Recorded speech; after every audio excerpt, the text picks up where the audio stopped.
नमस्कार। आज बात डायबिटीज़ की। डायबिटीज़ किन कारणों से होती है, आज के इस वीडियो में मैं अपने जीवन के 20-25 वर्षों के अनुभव के बाद जिस नतीजे पर पहुंचा हूं वो मैं आपसे शेयर करने वाला हूं। डायबिटीज़ एक ऐसी बीमारी जिसकी गिरफ्त में एक बहुत बड़ी पॉपुलेशन आ चुकी है और गिरफ्त में आने की वजह कोई एक कारण नहीं, कोई बैक्टीरिया नहीं, कोई वायरस नहीं, कोई इन्फेक्शन नहीं। जब जिसको डायबिटीज हो जाए उसके लिए उसका एक अलग कारण होता है। इसीलिए यह एक अनसुलझी पहेली है, एक ऐसी पहेली जिसका समाधान आज तक नहीं हो पाया है।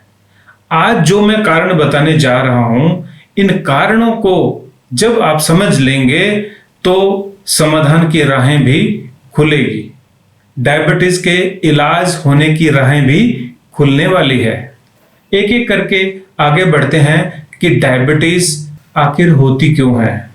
मेरे इस वीडियो का जो विषय है वो टाइप 2 डायबिटीज है। डायबिटीज जो इंसुलिन डिपेंडेंट डायबिटीज है उसके बारे में कभी बात करेंगे अलग से। आज हम बात कर रहे हैं टाइप 2 डायबिटीज के बारे में। इसको नॉन इंसुलिन डिपेंडेंट डायबिटीज भी कह देते हैं।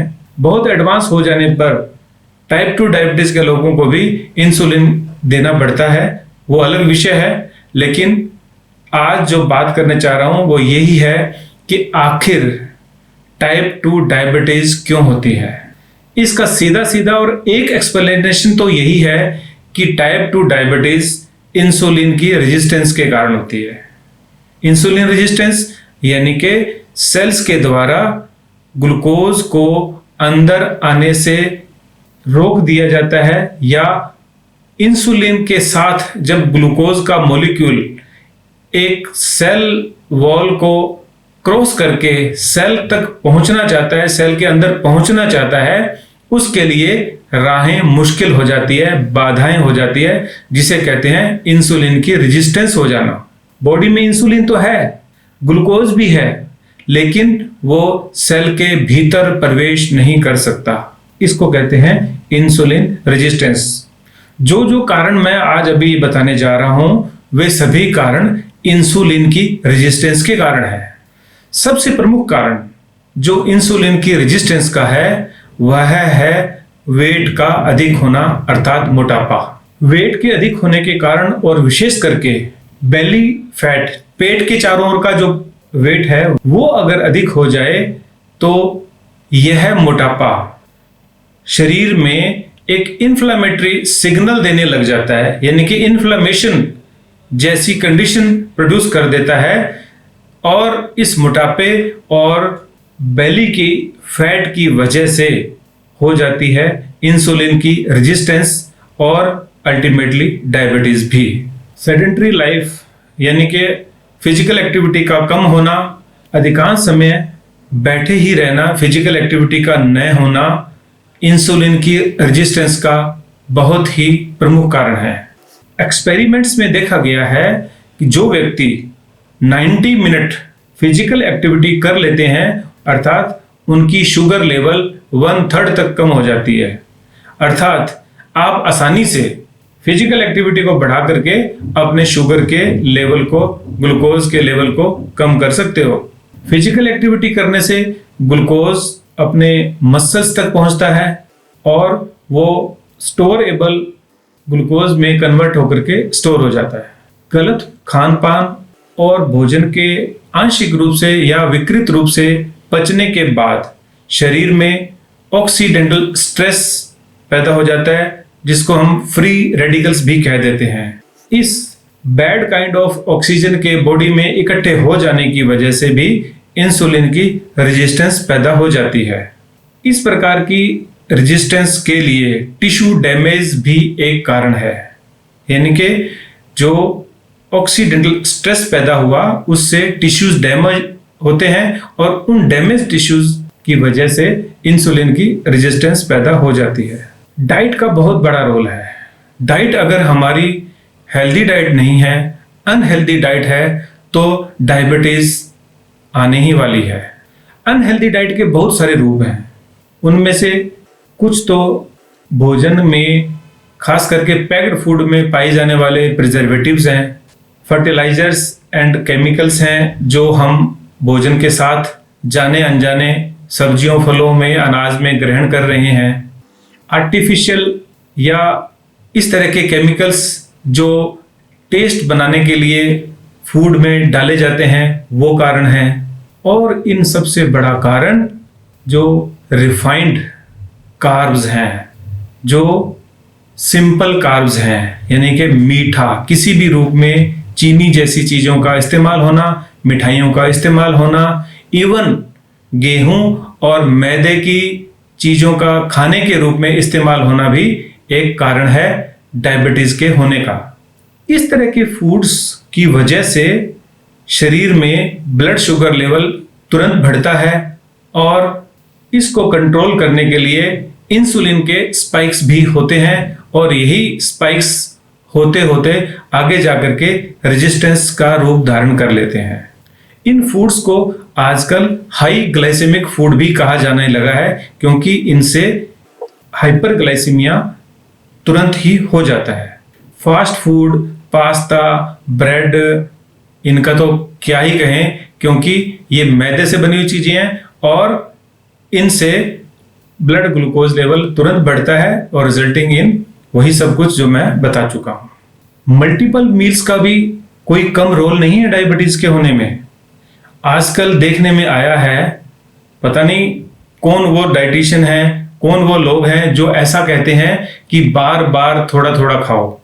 भाई जब बार बार थोड़ा थोड़ा खाएंगे, हर बार बॉडी में ग्लूकोज लेवल हाई होगा तो इंसुलिन की रेजिस्टेंस होने के रास्ते खुलेंगे और यही रास्ते खुलते खुलते एक दिन डायबिटीज का रूप ले लेंगे।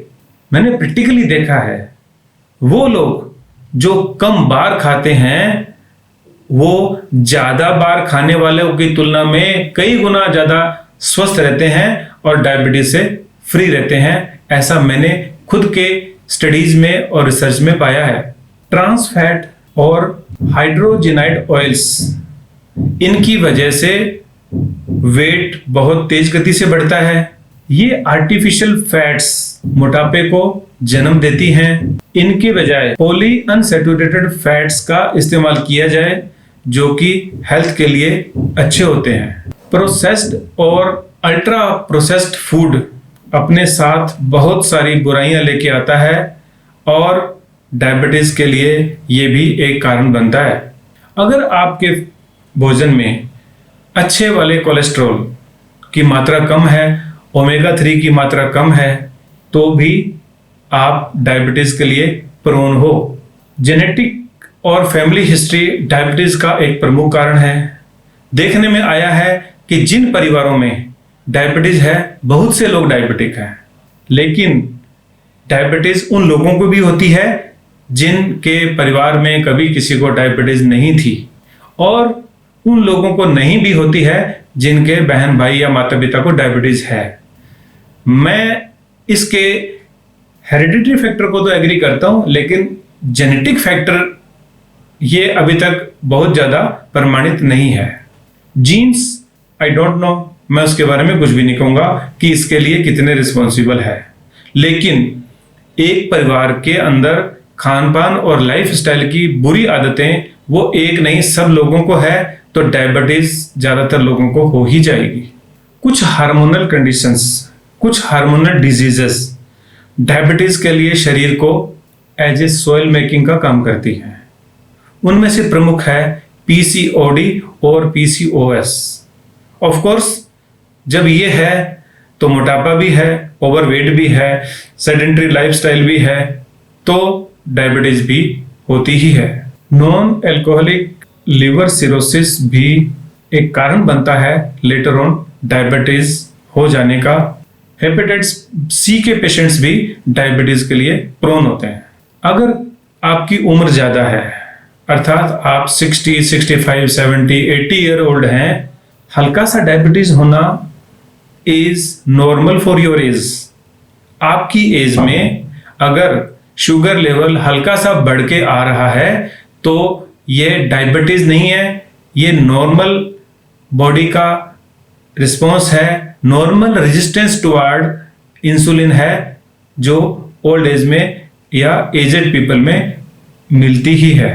तो आप ये कह सकते हो कि अगर उम्र बहुत ज्यादा है तो हल्की बहुत डायबिटीज आ जाना संभव है।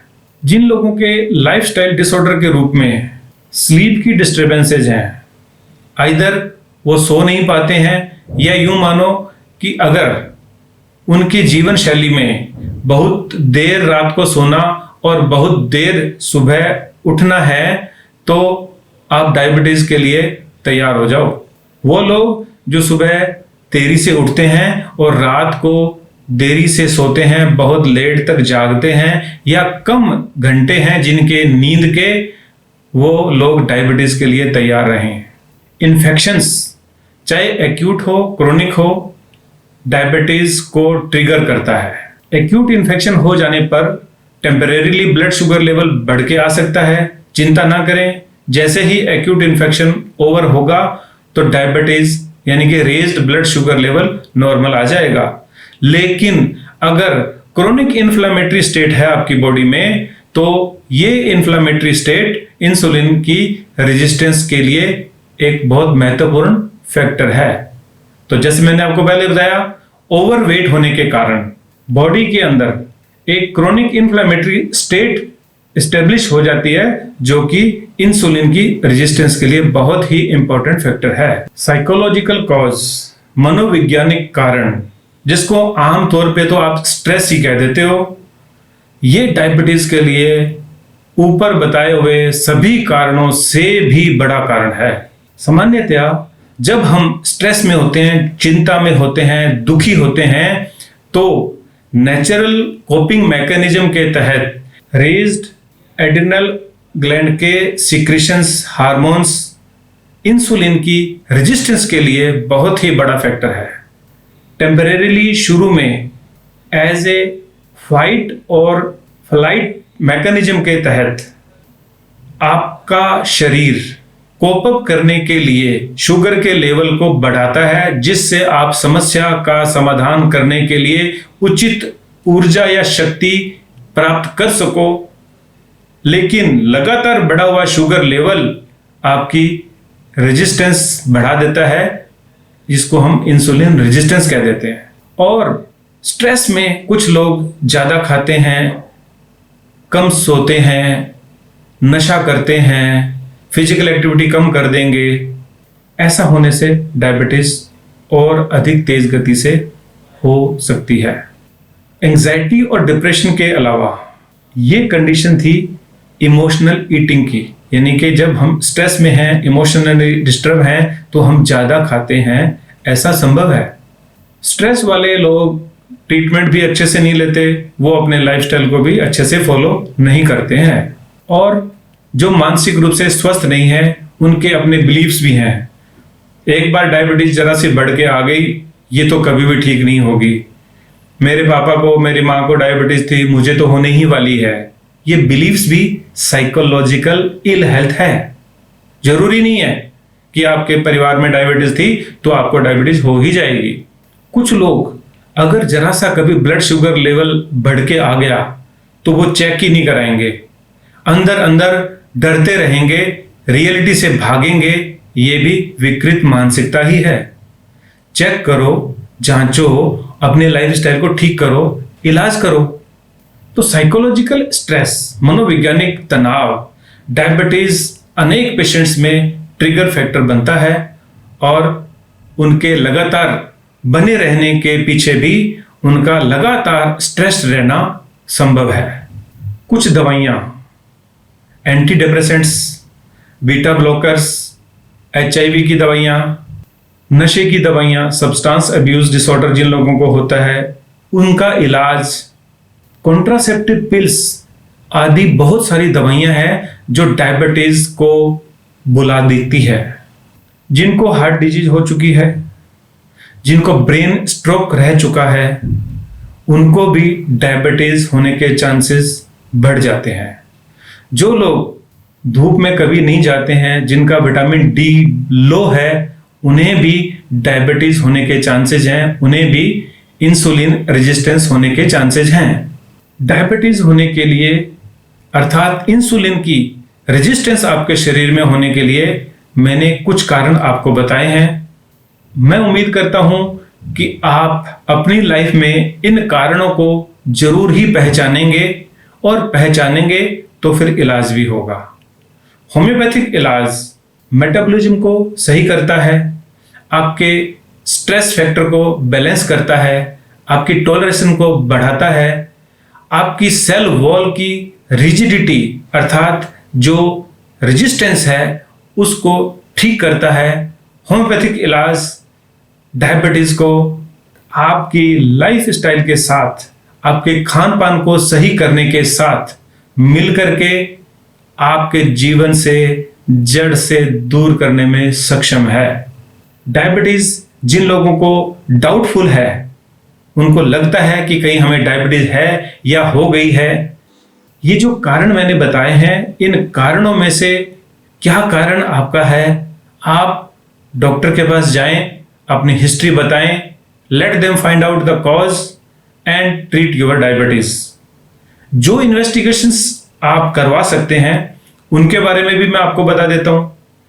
डायबिटीज के डाउट होने पर या डायबिटीज होने पर आपको blood sugar level, fasting, PP, आपका इंसुलिन लेवल, आपको लिपिड प्रोफाइल, आपका विटामिन डी का लेवल, आपको लीवर फंक्शन टेस्ट जिसमें एसजीओटी, एसजीपीटी, जीजीटी और ये सब टेस्ट आपको अवश्य ही करवाने चाहिए। आपको यूरिन की कंप्लीट जांच जरूर करानी चाहिए।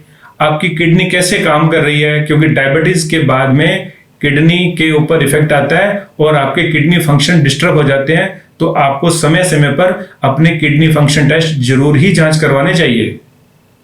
आपको सीआरपी लेवल भी चेक कराना चाहिए, जिससे क्रोनिक इन्फ्लेमेटरी स्टेटस आपके शरीर में अगर है तो वो मालूम चल जाएगा। लिपिड प्रोफाइल में आपका एचडीएल लेवल लो मिलेगा आपको, क्योंकि एचडीएल लाभदायक कोलेस्ट्रॉल है। आपका बीएमआई एक बहुत बड़ा इंडिकेशन है।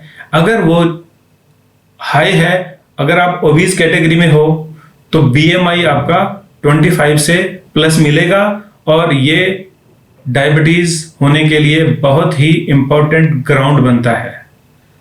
तो आप अपना ख्याल रखें, आप खुश रहें, आप निरोग रहें, आपकी उम्र लंबी हो। इसके इलाज के बारे में और अपने लाइफस्टाइल में क्या आप करेंगे, इन विषयों को मैं फिर कभी लूंगा। अभी मैं डॉक्टर ए के लाडूना आपसे विदा लेता हूं। नमस्कार।